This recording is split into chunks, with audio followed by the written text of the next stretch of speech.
If mental disorders peak in early life, but chronic diseases and neurodegenerative brain diseases come on in late life, and they happen to the same people.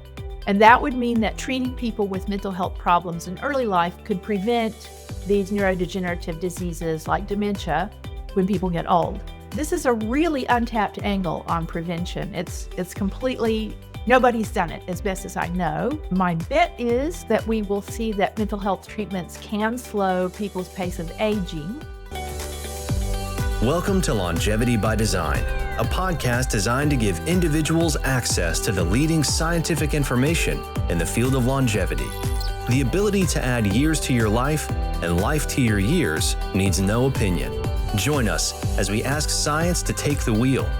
In each episode, Dr. Gil Blander joins a co-host and an industry expert in the field of longevity, shining a light and getting the answers to the key question: how can we live a longer, healthier life? Hello, I'm Dr. Gil Blander. Welcome to Longevity by Design, how to live a longer, healthier life. We are produced by Inside Tracker, your science-based guide to optimize your body from the inside out. Our guest today is Dr. Terrie Moffitt, one of the world's most influential psychologists and a pioneer in the science of aging, mental health, and human development. She is a university professor at Duke University and professor of social development at King's College, London. Dr. Moffitt is best known for the groundbreaking work on the Dunedin multidisciplinary health and development study, a 50-year study following 1,000 individuals from birth through midlife. A research has transformed our understanding of self-control, mental health disorder, biological aging, and predictor of long-term health and well-being. She had authored hundreds of scientific papers in one of the most cited psychologists in the world, and has received numerous international awards for her contribution to the developmental science, psychiatry, and aging research. Welcome, Dr. Moffitt. Great to be here. Before we dive in, if you are enjoying Longevity by Design, please like and follow the podcast on Apple Podcasts, Spotify, and YouTube so you don't miss any future episode. So, Dr. Moffitt, I would like to start by your scientific journey and specifically on the Dunedin study. How did you become involved in the Dunedin study? Well, it's kind of a nutty story, Gil. I was doing my PhD at the University of Southern California in Los Angeles, and I was studying mental health using Danish data, following Danes for many years of their lives by using the Danish national records. And I had hit a dead end because I couldn't speak Danish, and I really wanted to interview the people myself and ask them novel questions. So I was stuck, but then I met the director of the Dunedin study who made a visit to USC. At the time, I had been parachute jumping in the desert, and I had broken my leg very badly in 3 places and was stuck in a wheelchair. So I could not get away. And I was assigned to look after the guest from New Zealand. So he talked to me about moving to New Zealand and joining the study. And he said if I could get my own fellowship, he would give me access to 1,000 teenagers who I could interview and test. And the best part was the 1,000 teenagers spoke English. So this was in the 1980s. It was before the internet. It was before email even. It was before FedEx. It was before fax. Even scientific journals would arrive in New Zealand 6 months after they arrived in Europe and the United States. So New Zealand was really isolated at that time. And I was in my 20s, late 20s. And all my friends and all my mentors, academic mentors said, don't do this. You will never work again. You will disappear. But they were wrong. And I'm still doing this work exactly 40 years later this year. So it worked out well. Wow, that's amazing. And I assume that a lot of people told you don't do parachuting, and you anyway did it. So it's similar.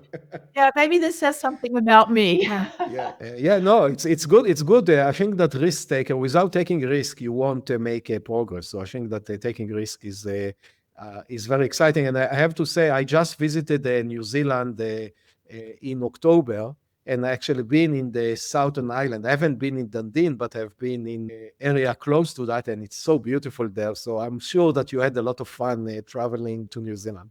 Yes, I bet you visited the Southern Alps around Queenstown and in the center of the Exactly. South Islands. My very favorite part. It's Yeah. so stunningly beautiful there. The business about the risk taking, what people have always said about me is that I am the kind of person who takes a lot of risk, but in a planful way. So I did the parachute jumping, but I made the appointment 3 months in advance. So you are making appointments early, but you still take the risk. Yeah. Have you done the bungee jumping in New Zealand or not? No, actually I have not done the bungee jumping, but I would like to. Me neither. Okay, so now let's go back to science. So Okay. at what point did you realize that the cohort of the Dunedin study become valuable for the study of aging? Talk about a journey. This was about 25 years ago, Gil.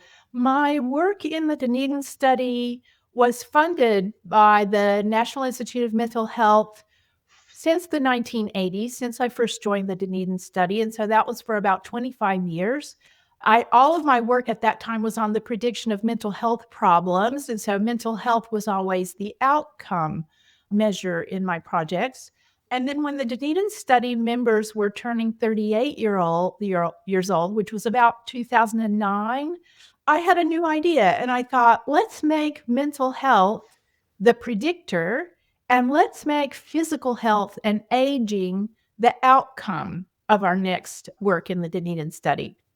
So we would ask the question, how does having a history of mental health problems accelerate a person's pace of aging, and how does it damage their health?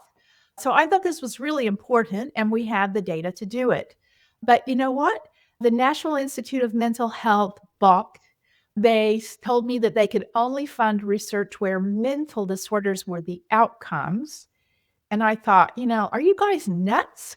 This is the National Institute of Mental Health. Don't you want to know what happens to people who live with mental disorders? What happens to their health? So again, I was stuck. But about that time, the National Institute on Aging was reviewed, and it was critiqued because all of its participants in all of its research projects were over 60. And the reviewers pointed out that things happen in the beginning of life that influence how people age. So the National Institute of Aging heard about us. They heard we were stuck, and they took over our funding, which was a miracle, really. The National Institute on Aging has been a wonderful funder. They helped us to pivot from a study of childhood development into a study of aging. They helped us understand what to measure, and they helped me to join the aging community and introduced me to people. And so it really worked out great. I've never looked back. Yeah, no, it's definitely a very interesting cohort. So maybe you can give our audience some understanding. What is this cohort? When it started? What are you testing them every year? And why it's unique comparing to other data set like Enhance that we have in the US? Yeah, it's important to understand this. So the Dunedin study started with about 1,037 babies, all the babies born in 1 year in one city in the South Island of New Zealand, in the city of Dunedin. And the babies were followed then when they were studied in depth at birth. They were followed up at age 3, 5, 7, 9, 11, 13, 15, 18, 21. And then we slowed down a little bit and followed them up at 26, 32, 38, 45. And right now we're collecting data from them at age 52. So there've been about 14 assessments over the years. And the cool thing about this cohort of children is that among those still living, about 95% are still taking part after all these years. And that's important because it means that the people who are in bad health or have bad mental health or who are aging fast have not dropped out along the way. So it still is fully representative of its original population, which is really important for this kind of research. Now, we have a lot of studies, longitudinal cohort studies in the United States of aging, and we're starting more today, and there are plenty of them in Europe. And many of them are much larger than this one. So when this one was started in 1972, 1,000 was a lot of children. It's not so much today. But what makes this one special is that it has lasted so long and all of the study members are still taking part. So that's quite unique. Yeah.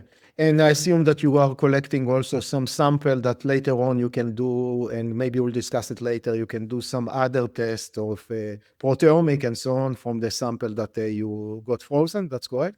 Yes, we do. Each time we see them, the study members kindly give blood for the research, and that goes, some of it is assayed right away, and some of it goes into the freezer so that we can take advantage of new scientific advancements. So when something new like proteomics comes up, then we can start to work on that kind of science. Excellent. Thank you so much for the background. I think that it's important because we'll discuss this data set for the rest of the discussion today. So one of your major contribution is the concept of pace of aging. So can you explain this concept and how does it differ from a chronological age? Yeah, I can do that. It'll be a little bit of a long answer, so please interrupt me as we go along, Gil. So, first of all, as I said, all the Dunedin study members were born the same year. They're all the same chronological age, but we noticed as we went along that some of them were declining quite fast and others were hardly declining at all. So, a lot of variation in how they were changing over time. So back in 2013, I read a really influential article about, what geroscientists were saying. So this new group called geroscientists, they were defining aging as the gradual, progressive, correlated deterioration of physiological integrity across multiple bodily systems. And by that they meant decline in organ systems that was coordinated and synchronized and happening simultaneously across the body. So in the Dunedin study, we had been tracking 19 biomarkers since the 1,000 study members were in their 20s. We started when they were 26. And so we tested them every 5 years over the subsequent 2 decades. And we tested things like inflammatory proteins, like C-reactive protein, their cardio fitness on an exercise bike, creatinine, blood pressure, cholesterol, measures of metabolic function, kidney function, lung function even, and even they get a dental exam. So we measured their periodontal disease. And we collected all these 19 biomarkers, and virtually all of them did show some kind of gradual, progressive, coordinated worsening of physiological integrity over the 2 decades. So it looked like we were on the right track. What we did then was we needed to build a model so that we could distill those 19 biomarkers into one measure of the pace of aging. So we used something called growth curve analysis, which is really just, you can say it's decline curve analysis in this case. And it was to calculate 19 change curves, one for each of the biomarkers. And then we combined those, and that gave us the model of what we call the pace of aging. So each individual in the Dunedin study got their own single score, and that would represent their personal slope of gradual decline across all of those 19 biomarkers. And that captures that concept of synchronized longitudinal change that I was talking about. And that's mean that, let me see if I understood it correctly, you basically compare each of them to the mean or average of the 1,000, and you come saying individual one is aging faster or slower than the majority of the other. That's how we do that? That's it, exactly. So most of the people in the Dunedin cohort aged 1 biological year for each chronological year. So that's normal, healthy. It's what you would expect in a population. But there were some cohort members who showed almost no biological change and no biological aging between age 26 and 45. These were people who were remaining young. And then there were some cohort members who were aging much faster. And right out at the extreme, some of them were aging almost 2 years biologically for each chronological year between their 20s, 30s, and 40s. So we had a nice range from very slow aging to very fast aging with a lot of people in the middle. Very interesting. And have you seen also a phenotypic effect of that, like people that age faster being more sick or look older, or you haven't looked into that? Yeah, well, one of the things we had to do first was validate this pace of aging score, because it was entirely possible that, after we built it, that it wouldn't relate to anything. And that would be kind of bad news for us. Our project would be over. So I'll give you a few concrete examples. And these were analyses we did within the Dunedin cohort. So we found that the fastest aging study members had poorer balance at age 45. So we asked them to stand on one leg as long as they could, and those who were aging fast would not be able to do that.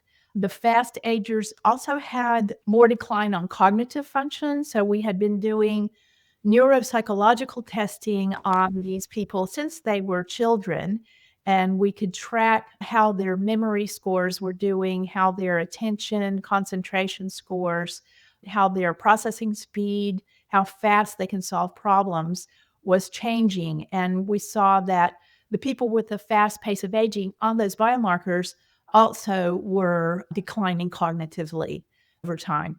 Then we looked at their faces. So we took photographs of their faces, and we had those rated by a panel of trained judges.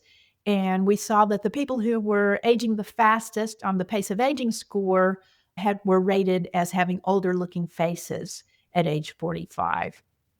Very interesting. Yeah, sorry.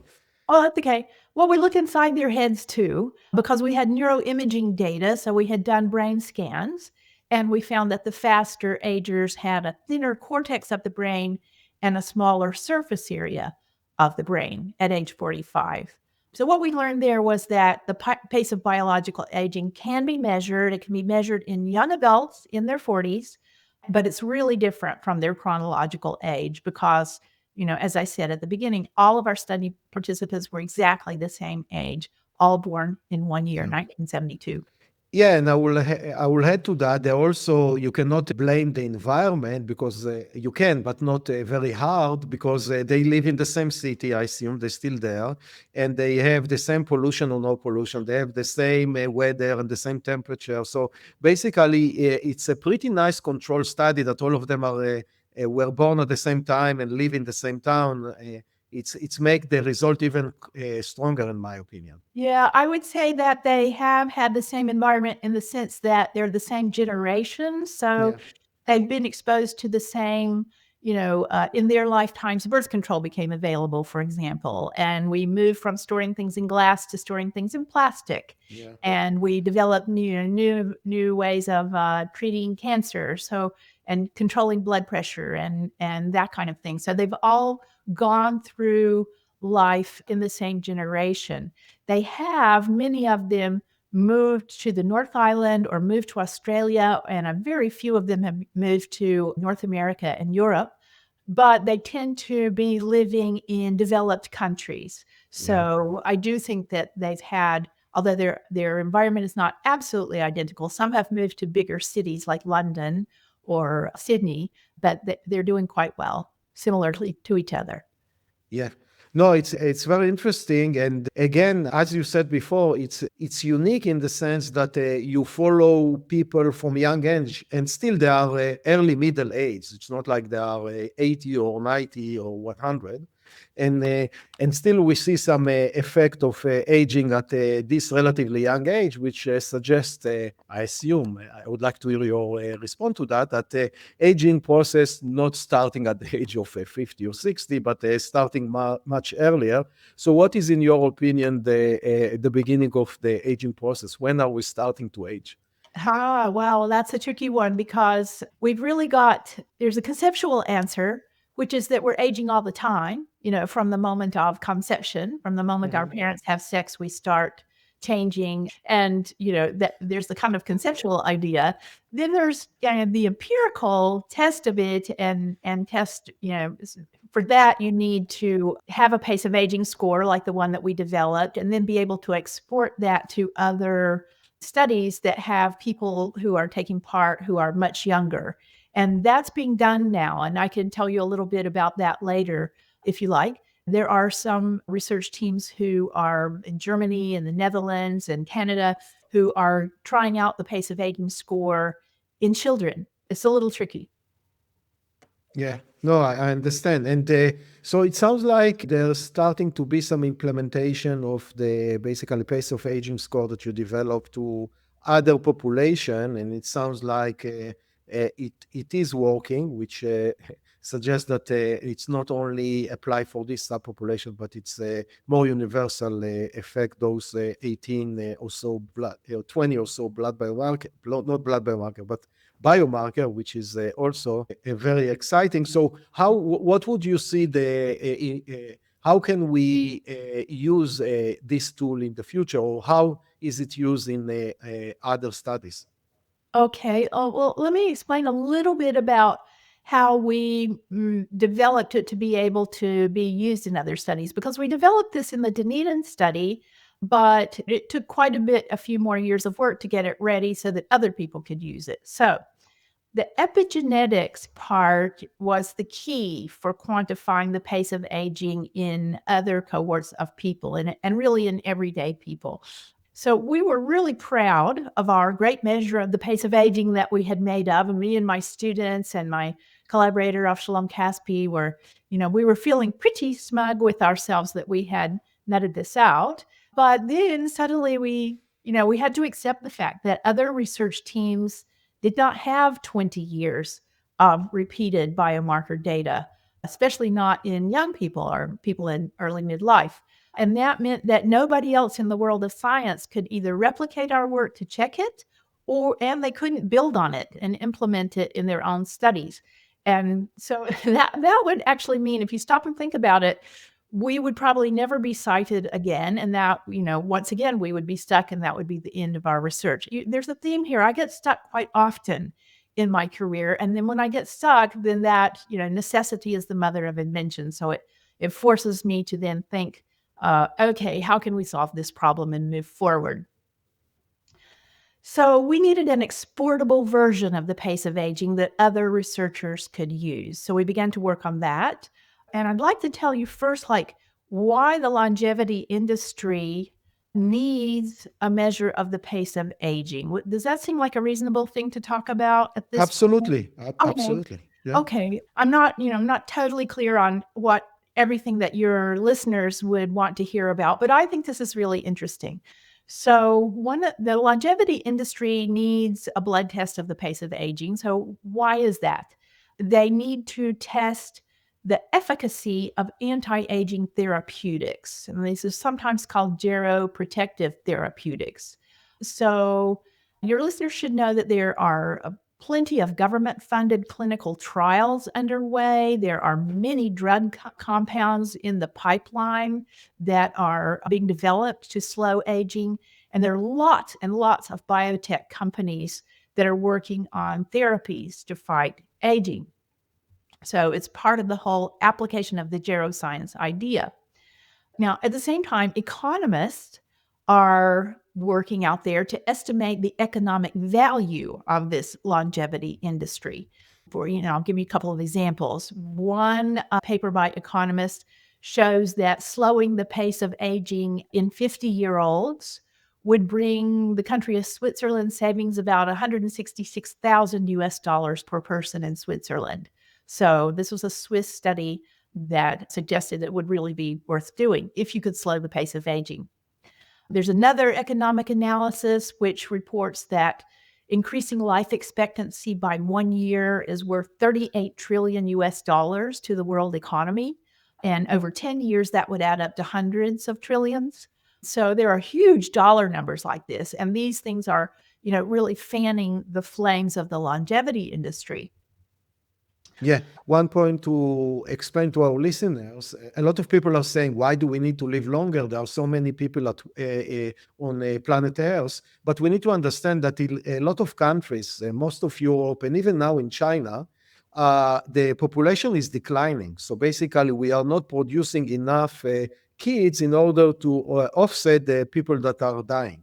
And extending the lifespan, especially the productive years of each person, will allow us actually to offset it and even to become better. So it's look like the world is now going to a phase that in the majority of the countries, the population is declining. And if we can expand the lifespan, then we are keeping more people still productive instead of being old and sitting in elderly houses and basically just consuming. They can also produce. So I think that's Yes, you're, a good you know, point. you're so right about that. So you can, if you wanted to try to solve this problem of the declining population, there are two ways to go about it. One way is to try to, persuade younger people to have more babies, and some governments are doing that. But another way is to try to keep your older people still healthy and still productive and able to work and run the economy. So the smart money, the smart country is trying to do both. So that's the reason for the longevity industry. I don't know if we have something that we call the baby industry, but that would be nice to know that we're working on both ends of the life Yeah, course. yeah. I've seen many articles about what China is trying to do because they have like almost 1.4 billion people, but the population is declining fast, and they are trying to provide a lot of incentive for young generation to produce more babies.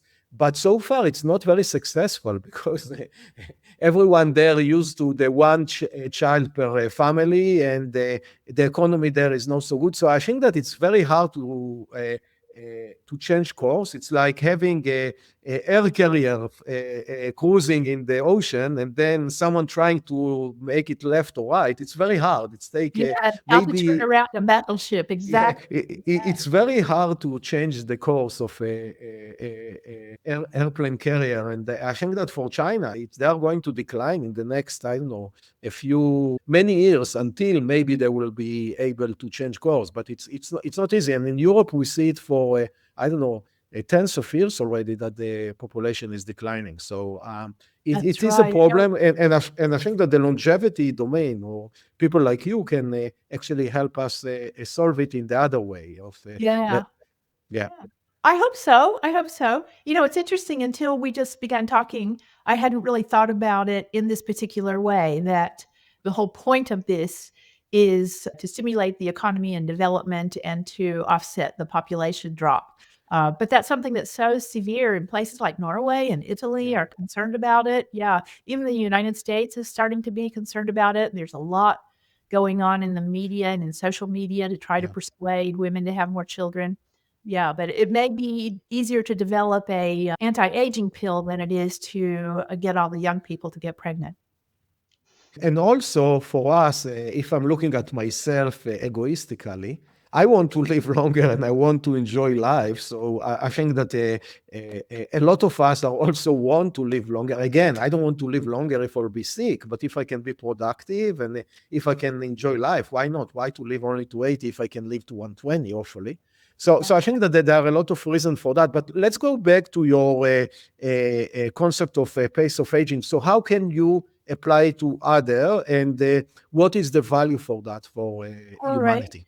So the important thing that's really still missing in the longevity industry, the thing that it really needs, is a way to tell whether any of the rejuvenation interventions or gerotherapeutic interventions are really working to actually slow aging. So they're developing a lot of products that might slow aging. You see them advertised all the time. Some of them are kind of obviously silly products, but some of them are really quite serious and have great potential. So how do we know if they work? And we don't yet know if any of these rejuvenation interventions are working. So your listeners need to understand that. So the longevity industry needs an outcome measure in order to test these treatments. And there was a recent article in the journal Nature Biotech about this. So let me explain how they're usually tested, and then I'll get on to how we made our blood test. So traditional drug trials that are for diseases, and these are things that, like for the FDA in the United States or the European Medicines Agency, well, they use endpoint outcomes, and these are being diagnosed with a disease or dying. So disease, diagnosis, and death. And this is what convinces the FDA or a drug regulatory agency that a drug is actually working. But like you just said, you want to slow your aging while you're still healthy so you can enjoy life. So we want to slow aging before anyone gets organ damage. And that's because it's hard to reverse organ damage once it's set in. Once your organs are damaged, it's hard to go back.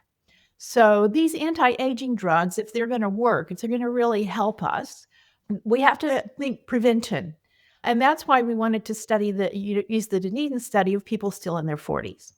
So a way to think about this is it's a little bit like getting a facelift. If you talk to any movie star, they'll tell you, start in your 40s with the facelift. Don't wait until your 70s, so you don't want to wait till there's already organ damage. You want to start young. And that means that these randomized trials of drugs for anti-aging, for gerotherapeutics, that are supposed to be given to people in their 40s and 50s and 60s, can't use disease, diagnosis, or death as their proof that they work because it takes too long to wait for the answer. So you could ask, did this anti-aging drug delay death? Well, yeah, we got to wait 30 years to get the answer. Did it work to slow aging? You could get the answer inside a year if you had a pace of aging measure. So the randomized clinical trials needed a way to measure the pace of aging in younger adults. And that's what we were really working on. Yeah, that's fascinating. And as you said, we live so long to do a clinical study for 20 or 30 years. It's hard and it's expensive, and I'm not sure that anyone can afford it. So finding a surrogate biomarker for showing the effect, like the pace of aging, is an elegant solution for that. So Exactly. it's great to have something like that. As a Longevity by Design podcast listener, you understand the value of improving your health for today and for all the years ahead. And if you want to live your healthiest, longest life possible, you need to understand what's going on inside. At Inside Tracker, we take a personalized approach to Healthspan optimization that eliminates guesswork from your wellness plan. Inside Tracker analyzes blood biomarker and DNA data, along with physiomarker data from fitness trackers like Oura Ring, to deliver personalized food, supplement, lifestyle, and exercise recommendations that allow you to take control and improve your health span. And for a limited time, Longevity by Design listeners can get 20% off at the Inside Tracker store. So if you're ready to receive a personal health analysis and data-driven wellness plan to optimize your body for the long haul, then it's time to start inside. Visit insidetracker.com/podcast to get started today. That's insidetracker.com/podcast to get started today. And now I would like to shift gear and talk about the other part of your research, more like mental health and self-control, and what is the lifespan outcome of that. And by the way, for our audience, this is the health of our brain is so important, and nobody wants to live to 120 with a non-functional brain or with Alzheimer. So really well connected to longevity. So my first question is, why is self-control such a powerful predictor for health?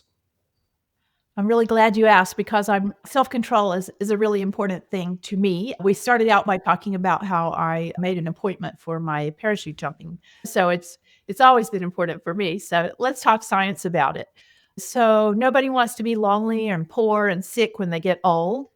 And the good thing about having good self-control is that people who start life with it tend to end up when they're old with good relationships with their friends and families, so they're not lonely, they've got decent savings and financial resources, so they're not poor, and they've got good health and fitness, so they're not sick. And you know what? That's really, really something so important. And, self-control, if you think about it, it's more necessary now than ever before in human history. So what do I mean by this? I'll give you a few examples. We got to use our self-control to avoid becoming obese because we live in an era where food is all around us. we needed to maintain our physical fitness because we live in a time of sedentary jobs where we sit at a computer. We needed to keep our marriages together because it's so easy to get a divorce. We needed to prevent addiction because drugs are all around us, drugs of addiction. We needed to resist spending because we live in an area of sophisticated marketing and online shopping. And we needed to save for our old age. We need our self-control because we don't have any guaranteed pensions anymore. So, I like to think of self-control as sort of a new form of social stratification. And maybe this will make sense to our listeners. Societies, Grandparents' Day, societies used to be stratified on the basis of inherited wealth or what was your family's position in the social class hierarchy. And then there was a shift to the meritocracy. So people were then stratified on the basis of their intelligence and their cognitive skills, their capacity to get more education. But, by now, in developed countries, almost everybody has an education and most everybody can read. So how can we divide people? There's a human tendency to divide them. And we're dividing them based on their personality and mainly self-control. So employers want soft skills now. They want, self-control. So that's what they interview young people about when they're trying to hire somebody. So it's become more and more important these days. And for this current generation of young people, self-control is everything. And this is a podcast about longevity. Most of the people who turn in are concerned with middle age and old age. But if you've got time, I could talk about, go back earlier in life and talk about children. So Yeah, absolutely. If you can, I think that will be fascinating. How self-control impact younger population. Okay, well, we've got that takes us back to the beginning of the Dunedin study too, where we started with them when at birth and then collected data on them when they were 3-year-olds and 5-year-olds. So let's talk about children. So children are increasingly valuable today because countries are having very few children. And this is something that you brought up. And so that's really fits in so nicely there.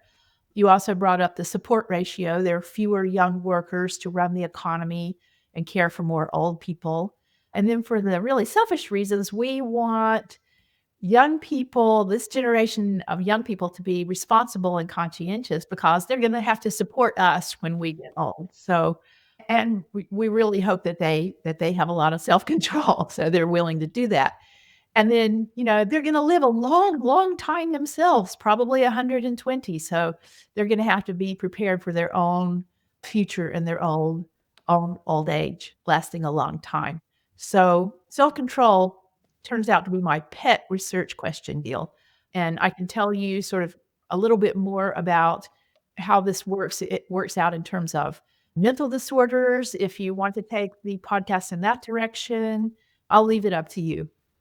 Yeah, so let's talk about mental disorders and how they influence aging trajectories. Okay, so I've published a lot of studies on this, my team, and we don't just do them in the Dunedin study, but we're using the national electronic medical records from Norway and Denmark and New Zealand. So these projects that we're publishing involve millions and millions of people.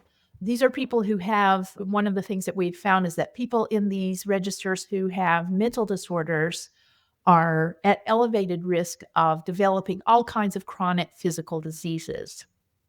So an important thing to know is all the mental disorders are involved in this. There's depression, there's anxiety, even schizophrenia, ADHD, PTSD, OCD, addictions, and even autism is involved in accelerated aging and more chronic diseases when people with autism grow older.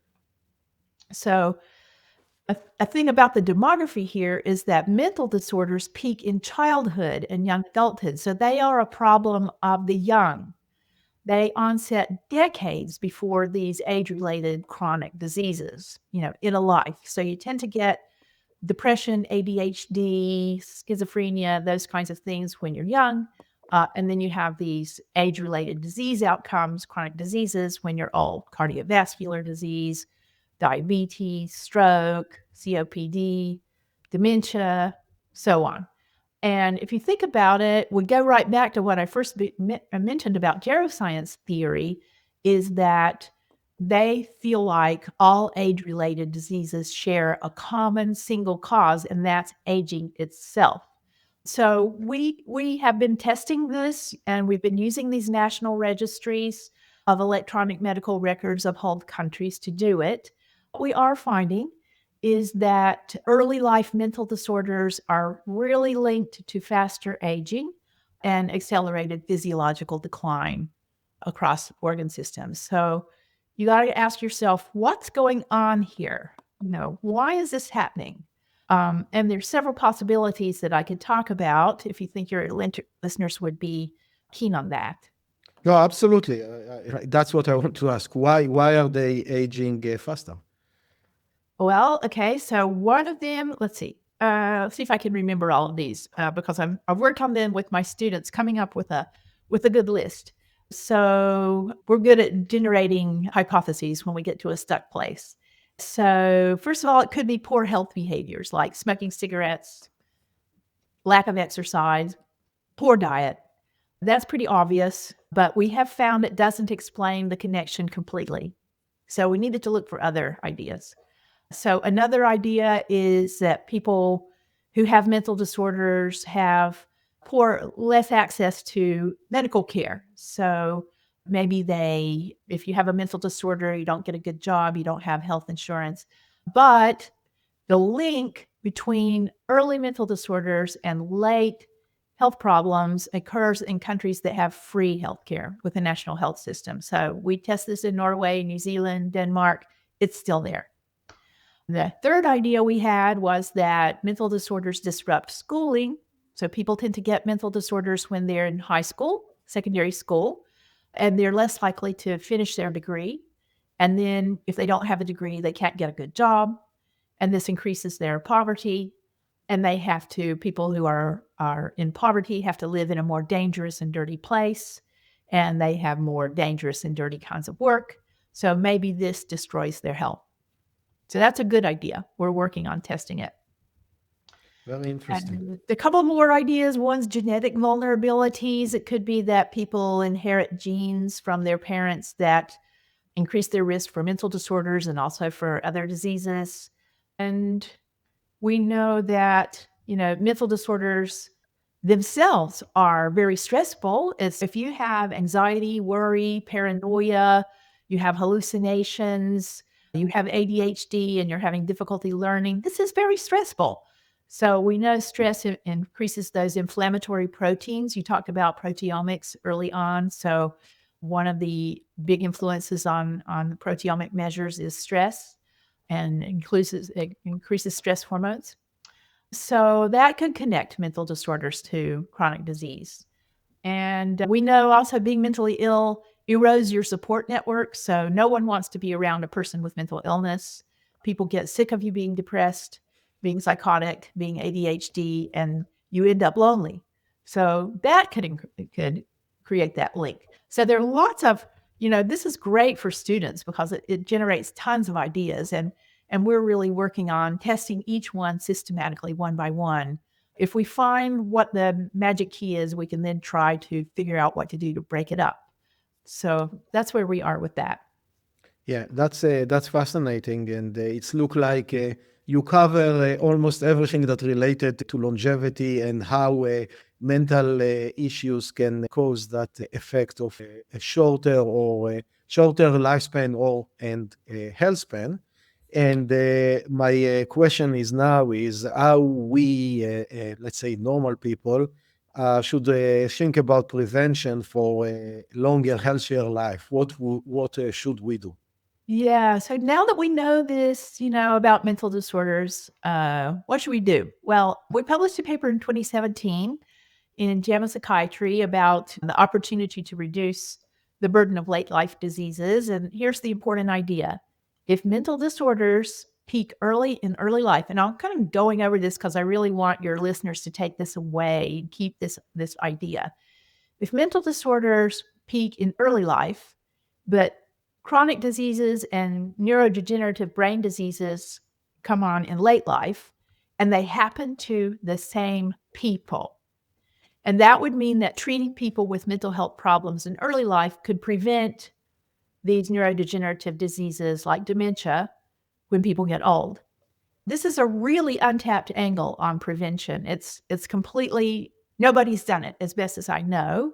My bet is that we will see that mental health treatments can slow people's pace of aging. So how could we know? How could we test that? I'm always trying to think, okay, we're stuck. What could we do empirically to answer the question? Well, there are some old completed treatment studies in psychiatry, like the original treatment studies of Prozac, for example, or the original treatment studies of cognitive behavioral therapy. We could, if the trial showed that the treatment worked, we could find those former patients who were in the treatment arm of that study and find out how they're aging better. We could test their pace of aging and look at their medical records to see if they're actually, doing better. So in their late life. So, you could repurpose these psychiatric treatments, psychiatric drugs, cognitive behavioral mental health treatments to improve aging. So nobody's done this, but I think it would be a cool idea if someone could work out how to do it. If any of your podcast listeners are starting treatment for a mental health problem themselves, and mental health problems are very common, so you have people listening who may be getting the treatment for ADHD, anxiety, depression, they might want to test their own pace of aging. It's a good way to think about, prevention. What could we do? Yeah, and I haven't thought about it. As you said, nobody thought about it. Apparently, you are very creative. And thinking about that, you're saying, oh, let's take someone that already have been in a clinical study, let's say, tens of years ago. And basically, if I follow you right, let's compare the treatment arm versus the placebo arm and see whether the treatment arm, which we treated them, and hopefully we've seen a positive result in the paper that we publish, what happened with them a few centuries later. Right. Yeah. A few decades later. Yeah. Decades. Century, not yet, maybe in the future. We'll end up living centuries in the future, but we can't manage it quite yet. Yeah. No, that's a very interesting point, and I agree with you. You can see that today part of the effect of the modern society is a lot of anxiety. You see that almost everyone is either taking something or is stressed, and all what happened in COVID, that all of us were inside our igloo for a few years without seeing each other, and now with all the social media that we are looking at that, oh, this guy is having fun, but you don't realize that actually he's taking a picture once a day of the 1 second that he's happy, or he's claimed that he's happy, but actually he's not happy. No, nobody is happier than you most of the time, but you always feel like the other. So there is a sort of a competition. So we are under stress all the time, and stress, I'm talking about emotional stress, and it's definitely make the tolls on ourselves. And I think that's definitely a very important angle of aging process or longevity in the other side, that if you are not stressed and have a good life and a happy life, and you might live, for sure you live better and a more exciting life, but I think that also there are some evidence that show that you can live even longer. So definitely that's something that we should basically try to adopt to ourselves. Yeah. Sometimes scientific findings will surprise you. Sometimes they're, the ideal scientific study, it's difficult to do it because just of the sheer passage of time. Like, as I said, that, if you're doing a clinical trial of an anti-aging drug for the FDA, you can't give the drug to someone in their 40s and then wait to see if they die older. That's just not practical. So there's a lot of practicalities that limit what we can do with science, but we should still keep thinking of the ideas because, as you know, technology marches on, and sometimes we can overcome these practicalities. A younger scientist than me will be able to do it, I'm sure. Yeah, hopefully we will be around in essentially, and we can still do a productive research, hopefully. So we discuss a lot about, in a way, in personalization. So you show in your cohort that some are aging faster, some are aging slower, but we know that there are, if you look at the 80-20 rule, what is good for me most likely will be good for you in 80%, and then there are 20% that basically personalize for me. So, in your opinion, what change more in the population level we can do in order to allow a population such as the US or New Zealand or even worldwide to live better longer? What are the changes that you recommend us to do? Yeah. I mean, I think we could go back to the whole idea of self-control that we talked about a little bit previously. So, if we think about the idea that could we increase self-control at the societal level, there are apparently some different ethnic groups and societies and countries where self-control is more valued. And there's some where self-control is less valued. And so you can tell that this is something that can really change from country to country. And we know that people with better self-control, you can extend both the length and the quality of life, lifespan and health span, if you have better self-control. So, what could a country do? Well, you can think about, self-control is like, it's kind of could be like a muscle. So in that way, it can be depleted, you can overuse it, you can temporarily run out of it. We all have had situations where we've just had too much to do this week and we've just run out of our self-control and we lose our temper when we get home. But, if it's like a muscle, then you can exercise it and you can strengthen it too. So we can take this a little bit further. There are some simple things you can do. One of the things you can do is sleep better, sleep more. So that's a good thing that, people in a country could really change the way times of day, daylight savings, when jobs begin, when school gets out starts for children, that kind of thing, in order to allow everybody more time for sleep. Now, another thing is a country could adopt more wearable devices.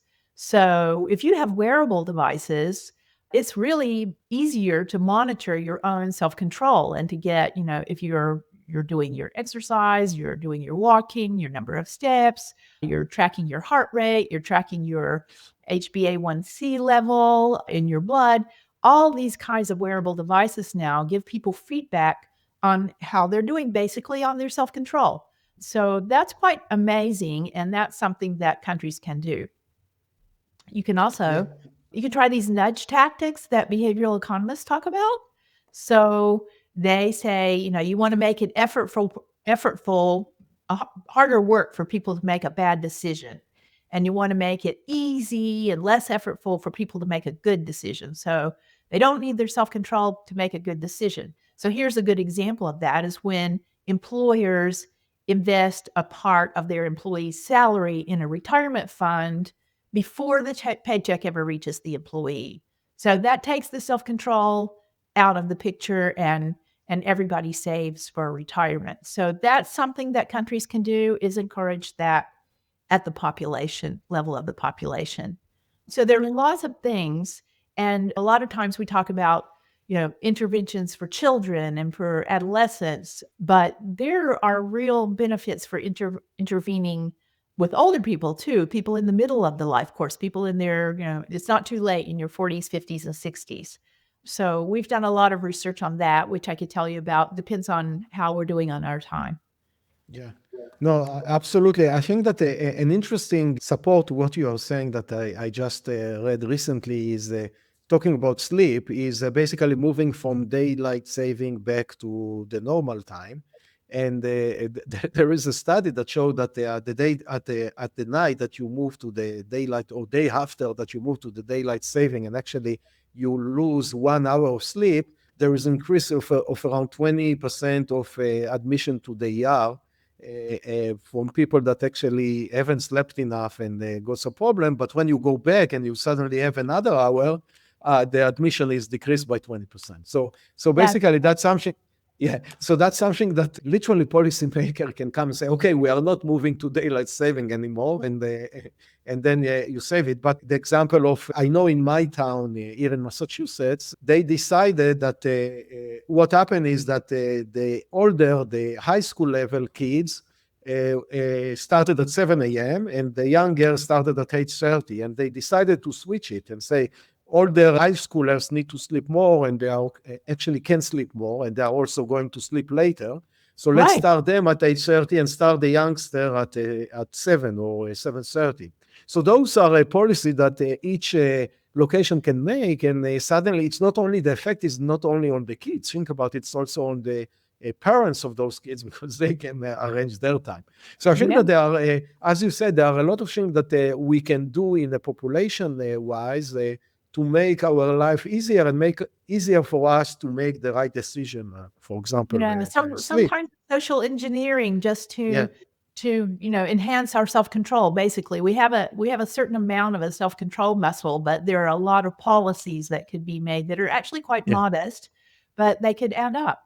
Yeah, yeah. I can give my example again. It's not population, but we are recording this episode during the holidays, a break, and you get. I assume that all of you get a lot of presents from neighbors and friends and all of that. So we have a lot of chocolate in the house, and that's a very weak point for me. I see chocolate, I cannot resist, and I eat it. Oh, So. My daughter left one on the counter in the kitchen, and I started to eat and eat, and I said, "Why I'm doing it? I just put it inside the packet, and they put it in the drawer, and now I'm not consuming it." So self-control is also to understand what is your weekend point and remove distraction from your life. If you I don't know, live next to Dunkin' Donuts or whatever, or McDonald's, and you cannot resist, maybe you should don't walk via there or don't drive via there, and yeah. find a way to control your life. So makes a lot of sense. Yeah, I think so. I mean, people can make small decisions about how to live their lives differently that will end up with big effects down there. Exactly. Yeah. Exactly. So what I want to do now, Terry, is move to a quick rapid fire questions. And one question that I would like to ask you is one behavior you think that has the strongest lifetime impact on health span. What would you say that one behavior like that? Aha, aha. Well, I think it's the hands down, it's gotta be tobacco smoking. It's gotta win this strongest lifetime impact competition for Healthspan. It trumps everything in study after study after study. It strongly your listeners may not know, it strongly alters the genome through epigenetic modification, so it does change the DNA methylation on top of your genome, and it's not just your own cigarette smoking, but it's also secondary smoke, being in the house or in the car with somebody who's a smoker. There's good news though in this. Fewer people are smoking tobacco these days, so that's fantastic. And you can reverse it. So we have tracked in the Dunedin study people who quit smoking in their 20s and their epigenetic genome marks reversed. And then if they quit smoking, people who quit smoking in their 30s, then theirs reversed. And then in their 40s, then theirs reversed. And then the people with the most epigenetic marks that are related to the fast pace of aging are those who are still smoking in their 40s. So that's a really clear demonstration, and it's turned up in other studies since then as well. So I have a next contender, and for that I would nominate mental health, because I think that tobacco smoking may be going out of style, and although it's historically been the worst effect on health span, I think that probably mental health is now moving to the fore. Okay, thank you for that. And the next question is one daily habit you rely on for living a longer and healthier life. Well, this will be obvious from what I've said before, and that's sleep. I sleep from 10 p.m. to 5 a.m. almost every night. I've always slept a lot. I used to be an unpopular teenager. I could never get a date because I fell asleep at a football match once. So when it went into overtime, past my bedtime, and I fell asleep. So anyway, sleep is essential for repair of the body and the brain. And here there's really good news. If you don't have good sleep quality, it's really easy to get it. So there's cognitive behavioral therapy for insomnia. It's one of the most effective treatments that we have. It's better than any drug. It's better than any other treatment for mental health. And it doesn't take long either. It's just a few weeks. So if you're struggling with sleep, go in for cognitive behavioral therapy for insomnia. Find a sleep clinic and get in. I think that's so important. That's great to know. And what do you do to maintain your own cognitive resilience? Okay. I'm going to have to say I communicate.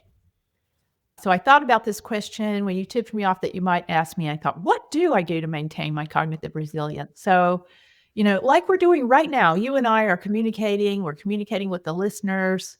I'm in my daily life, I'm emailing, Zooming, talking on the phone, chairing meetings, writing articles, giving lectures, giving parties. I entertain a lot. I'm doing this kind of stuff all the time. So whenever I'm awake, there's a constant stream of communication with others going on. Sometimes I'm in 20 conversations at the same time over email. That's just part of my job. And the important thing about communication, the reason it keeps us cognitively young, is that you have to constantly take the other person's perspective. You have to, figure out where they're coming from, figure out what they want, what do they already know, what you need to tell them, how to convince them of what you want and why give it to you. So constant communication works your brain like nothing else. It's also really exhausting, which is why then you need all those hours of blessedly silent sleep every night. Yeah, makes a lot of sense. And I agree with you that basically continue to be active and interactive and be part of the world and don't go into your cave and stay there. That's a good way to keep your resilience. Now, last question is if the listener need to remember just one idea from all the discussion and the decades of research that you have done, what should it be? Okay, just one idea. I think it's the one I mentioned before, and that is take mental health seriously. Take your own mental health seriously, your kids' mental health, your grandkids' mental health. What we find in our research is that mental health problems reverberate right throughout a life. They tend to start young, but they compromise your health right to the end of your life. So if someone that is struggling with mental health or behavior problems, don't take a wait and see approach. Get on it, get help. That's a great suggestion, and I hope that all of us will try and adopt it.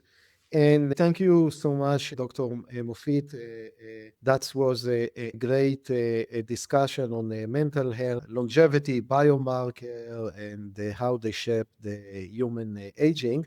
And I'm sure that our audience will be excited to listen to that. For our audience, if you enjoyed this episode of Longevity by Design, please like and follow the podcast on Apple Podcasts, Spotify, and YouTube. And leave us some rating and review. It help others discover this conversation about science, health, and longevity. And again, thank you again for tuning into Longevity by Design, produced by Inside Tracker. We'll see you next time. Again, thank you so much, Terrie. That was a very exciting discussion. I really enjoyed it. Thank you. And I learned a lot too. Me too. Thanks for listening to Longevity by Design. Please subscribe to this podcast on Apple, Spotify, or YouTube. Longevity by Design is powered by Inside Tracker, a personalized health optimization platform that helps people improve their lives by improving their bodies from the inside out using personalized, science-backed recommendations for nutrition, supplements, and lifestyle changes. To learn more, visit insidetracker.com/podcast.